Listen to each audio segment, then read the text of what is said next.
What's up guys, welcome to the new blog. और मुझे ऐसा क्यों लग रहा है कि लेंस थोड़ा गंदा हो रखा है। सॉरी, बटन बंद कर लो पहले मैं। तो आज मैं कुछ ऐसी टर्म्स आप लोगों से डिस्कस करने वाला हूँ कि मतलब बहुत सारे लोगों के मन में वो चीज़ डाउट में रह जाती है कि एक्चुअली में चीज़ें होती कैसे होंगी। कुछ चीज़ें हैं जैसे कि साइड स्लिप हो गया, क्रैब अप्रोच हो गया, वेक टर्बुलेंस हो गया, डेड स्टिक लैंडिंग हो गई। अब ये जो टर्म है ना, ये अपने आप में ये बहुत यूनिक टर्म है, डेड स्टिक लैंडिंग। आप लोगों के माइंड में आया होगा कि भैया डेड स्टिक का मतलब क्या होगा। तो इसी चीज़ को मैं एक्सप्लेन करूंगा आज वीडियो में, आप बने रहो। सो गाइस, सबसे पहले तो हम डिस्कस करते हैं कि क्रैब अप्रोच या फिर साइड स्लिप, इन दोनों का सबसे पहले मतलब क्या होता है। क्योंकि ये दोनों चीज़ें जो यूज़ होती हैं, ये दोनों चीज़ें जो होती हैं वो लैंडिंग के टाइम पे, यानी कि एयरक्राफ्ट जब किसी डेस्टिनेशन से कहीं अराइवल हो रहा हो तो वो यूज़ होता है। तो एक्चुअली में इन दोनों चीज़ों का मतलब क्या होता है। सबसे पहले हमारे पास आता है क्रैब अप्रोच।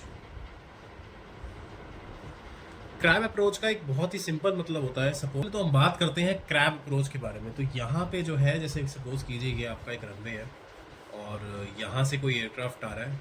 इसकी ट्राजेक्ट्री थोड़ी सी अभी टेढ़ी है, मतलब ये थोड़ा देख लेना है, मतलब डायग्राम में मैं थोड़ा बुरा हूँ। ट्राजेक्ट्री मतलब थोड़ी सी टेढ़ी है।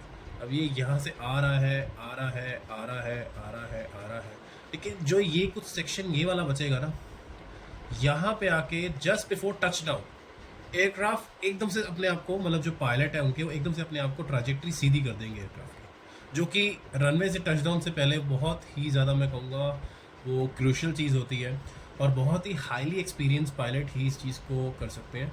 तो ये एक तरीका है लैंडिंग करने के लिए, जब बहुत ज़्यादा विंडी, मतलब रनवे के आसपास बहुत ज़्यादा विंड हो या फिर वेदर बहुत ज़्यादा ख़राब हो या कोई भी ऐसी सिचुएशन हो, तो इस चीज़ में यहाँ पे पायलट्स ये चीज़ यूज़ करते हैं। फिर से समझाता हूँ।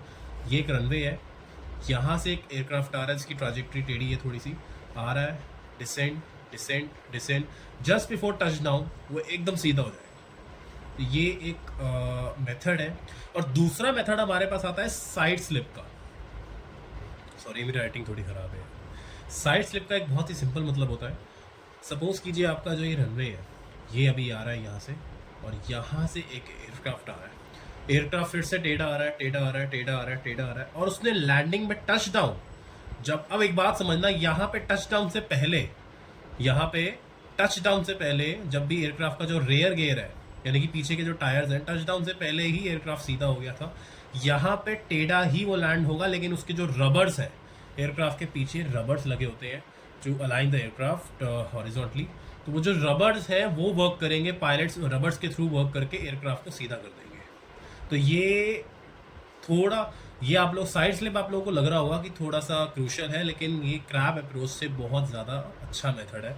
विजुअल लैंडिंग का मतलब होता है कि जब भी आप जो है अपने एयर स्पेस के अंदर आ जाते हैं, जैसे कि सपोज कोई एयरक्राफ्ट है, वो दिल्ली से न्यूयॉर्क या फिर दिल्ली से कहीं दुबई ट्रैवल कर रहा है, और दुबई, अब वो अप्रोच जब करेगा दुबई की एयर स्पेस पे, जब वो आ चुका है, जब उसने लैंडिंग के लिए अप्रोच करनी है टू द एडीसी, तो वो जो है वहाँ पे पहले पूछते हैं कि उसकी क्या है रिक्वायरमेंट्स होती हैं, मतलब विजिबिलिटी चेक होती है, और आगे चीज़ें नॉटिकल माइल्स के अंदर सारी कुछ चेक होती हैं कि क्या उसकी विजिबिलिटी ठीक है आपके पायलट की, और एयरक्राफ्ट से रनवे कितनी दूर तक दिख रहा है आपको। कम से कम मेरे ख्याल से कुछ 2 किलोमीटर या 3 किलोमीटर तक का दायरा होता है।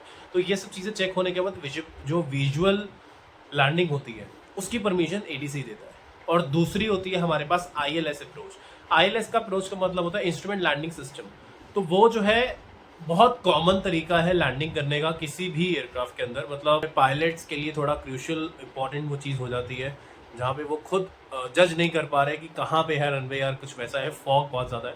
तो आईएलएस एक बहुत एक्यूरेट तरीका है just to make the landing, क्योंकि वो एक बहुत सेफ एंड मैं आप लोगों को बताना चाहता हूँ वेक टर्बुलेंस। आपने कभी देखा होगा, कभी आप एक चीज़ नोटिस करना कि आप कभी भी अगर किसी एयरपोर्ट पे जा रहे हैं और वहाँ पे आपने देखा कि अभी एयरबस 380 या कोई भी ऐसा बहुत बड़ा एयरक्राफ्ट, बोइंग 737, बोइंग 777, ऐसे कोई भी एयरक्राफ्ट जब भी लैंड हो रहे होते हैं ना, तो वहाँ पे जो है 2 से 3 मिनट तक तो कोई पीछे लैंडिंग होती ही नहीं है। इसका एक बहुत बड़ा रीज़न है, इसको हम वेक टर्बुलेंस कहते हैं। तो वो जो एयरक्राफ्ट जो होते हैं ना, वो पीछे से जब भी आते हैं, उनके टर्बाइन से इतना ज़्यादा थ्रस्ट बाहर आ रहा होता है, sake of time for a passage of few minutes, वो जो वेदर कंडीशन होती है एकदम वर्स हो जाती है। और अगर उसके पीछे कोई भी 1 मिनट के या 2 मिनट के दायरे में कोई भी एयरक्राफ्ट पर लैंड करता है, स्पेशली छोटा एयरक्राफ्ट, तो उसकी क्रैश लैंडिंग होना बहुत ज़्यादा प्रोबेबली हो जाता है, क्योंकि वो जो होता है ना, हवा इतनी ज़्यादा टर्बाइन हो जाती है, हवा इतनी गोइंग टू जिम। और वही एज़ यूजुअल बारिश हुई है तो इतना कीचड़ है ना नीचे।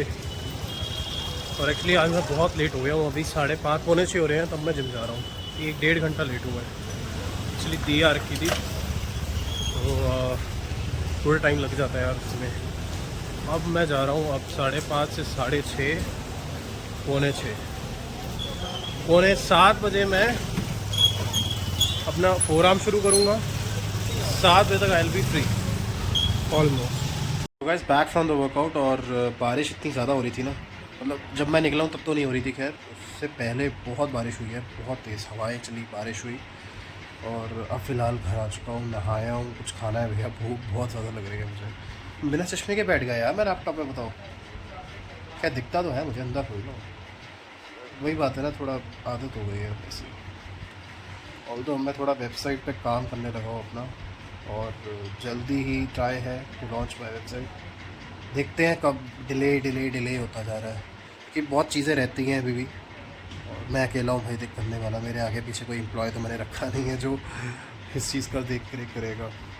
और वो होता है ना कभी कभी कि बिजनेस मीटिंग्स हो रही हैं एवरीथिंग, भैया मैं खुद ही CEO, खुद ही डिज़ाइनर हूँ, खुद ही वेबसाइट डिज़ाइनर भी हूँ, खुद ही मैं मार्केटर भी हूँ, सब कुछ। बट एक इंसान ने बहुत अच्छी चीज़ कही है कि can be individual hero of a company. अगर आपको अपनी कंपनी एक मुकाम तक लेके जानी है ना, कहीं आपका बिजनेस एक मुकाम तक लेके जाना है, you have to hire the right people, and that's really good. कई बार मैंने ये चीज़ रियलाइज़ करी है कि यार देखो, मैं हर बंदा हर चीज़ परफेक्ट नहीं कर सकता, लेकिन कोई बंदा एक चीज़ परफेक्ट ज़रूर कर सकता है। तो ये एक बहुत बड़ी चीज़ है जो मेरे को काफ़ी टाइम से माइंड में है।